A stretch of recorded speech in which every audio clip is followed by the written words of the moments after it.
सबसे पहला प्रेजेंटेशन हम लोगों का है प्रॉपर्टी रिटर्न का। आप लोग प्रॉपर्टी रिटर्न कैसे भरेंगे, तो उसमें आप मानव संपदा की वेबसाइट खोलेंगे सबसे पहले। उसके बाद अपने पर्सनल आईडी से लॉगिन करेंगे। जैसे ही आप लॉगिन करेंगे तो उसमें पहला ऑप्शन आपको प्रदर्शित होगा जनरल ऑप्शन। जनरल में जब आप जाएंगे तो चौथा ऑप्शन आपको मिलेगा प्रॉपर्टी रिटर्न। उसमें आपको पहला ऑप्शन मिलेगा इमूवेबल प्रॉपर्टी रिटर्न और दूसरा मूवेबल प्रॉपर्टी रिटर्न। तो अगर आपको अचल संपत्ति का विवरण भरना है तो आप इमूवेबल प्रॉपर्टी में भरेंगे, और चल संपत्ति का विवरण भरना है तो मूवेबल प्रॉपर्टी रिटर्न में भरेंगे। और यदि आपके पास अचल संपत्ति नहीं है या चल संपत्ति नहीं है तो उसका भी डिक्लेरेशन आपको करना है। वो नो मूवेबल प्रॉपर्टी अगर आपको डिक्लेरेशन करना है तो नो मूवेबल प्रॉपर्टी में जाके डिक्लेयर करेंगे, और मूवेबल प्रॉपर्टी का डिक्लेरेशन करना है तो नो मूवेबल प्रॉपर्टी में डिक्लेयर करेंगे।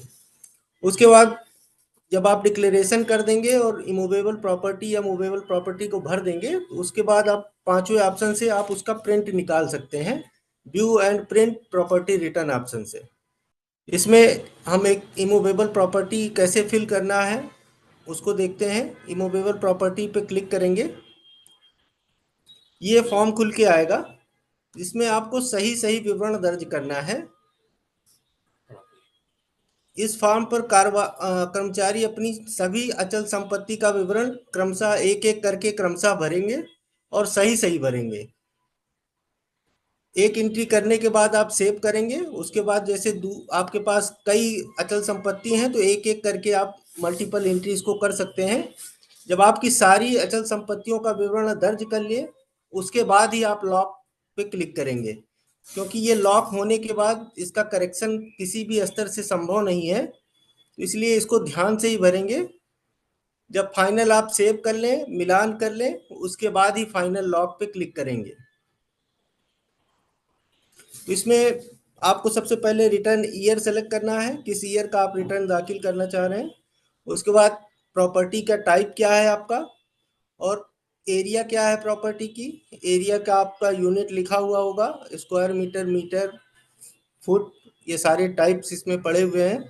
और उसके बाद प्रॉपर्टी का नंबर क्या है आपके, किस कंट्री में है आपका, आपकी प्रॉपर्टी किस स्टेट में है, किस जनपद में है, किस तहसील में है, और उसका लोकेशन क्या है, उसका पिन कोड क्या है, ओनर का नाम क्या है। जो प्रॉपर्टी आप दर्ज कर रहे हैं उसमें ओनर कौन है, सेल्फ है या आपकी वाइफ है या जो भी है, उनका नाम लिखेंगे। और आपका शेयर उसमें कितना है, और रिलेशन क्या है उस प्रॉपर्टी में जिसके नाम है उससे आपका क्या रिलेशन है। इक्विजेशन डेट क्या है, और मोड ऑफ इक्विजेशन क्या है आपका, और प्रॉपर्टी सेल्फ ऑक्यूपाइड है या रेंटेड है। रेंटेड के केस में आपको उससे क्या आमदनी हो रही है उसका आप डिटेल आप प्रॉपर्टी वैल्यू में भरेंगे। प्रॉपर्टी वैल्यू अगर आप डाल रहे हैं तो ये न्यूमेरिक में ही डालना है आपको, इसमें रुपीस वगैरह आपको नहीं ऐड करना है। यदि 1 लाख रुपए इनकम है तो 1 लाख 1.1 के बाद 5 जीरो आप इसमें डालेंगे, बाकी कुछ ऐड नहीं करेंगे, तब ये आपका सेव हो जाएगा। इसी प्रकार आप ये, हाँ, ये जैसे ही आप सेव करेंगे नीचे आपका जो डाटा सेव होगा वो दिखता जाएगा।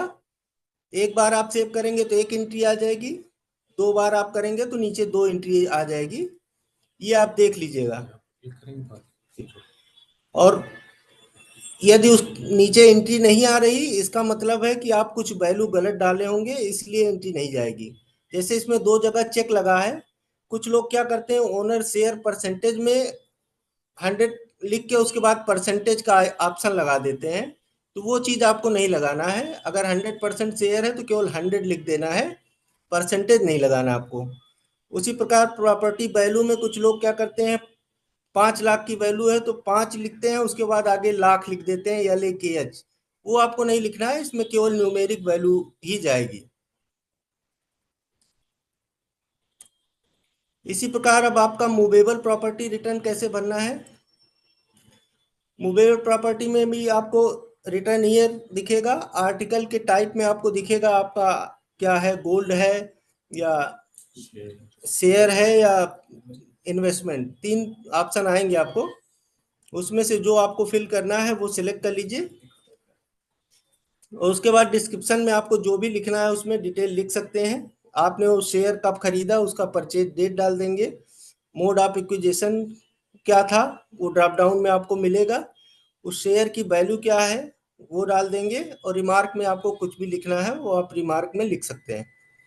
इसको भी आप मल्टीपल एंट्री कर सकते हैं, एक एक करके मल्टीपल, जितने आपके शेयर हैं या जितने आपके गोल्ड हैं वो आप एंट्री करके उसके बाद फाइनल लॉक करेंगे।